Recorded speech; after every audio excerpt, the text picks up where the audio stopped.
खबर शामिल करते हैं भान सैयदाबाद से। सैयदाबाद की मौजूद शख्सियत पीपल्स पार्टी के रहनुमा सैयद हाजन शाह की अहलिया इंतकाल कर गई। नमाज जनाजा सखी सैयद सुलेमान शाह ईदगाह में अदा की गई।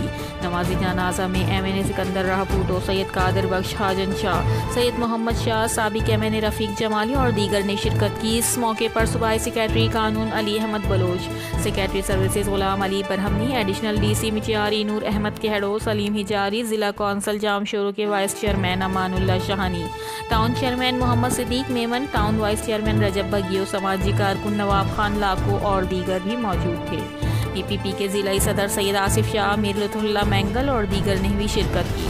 Reporter Hasnain Javio, CCN news, Saidabad.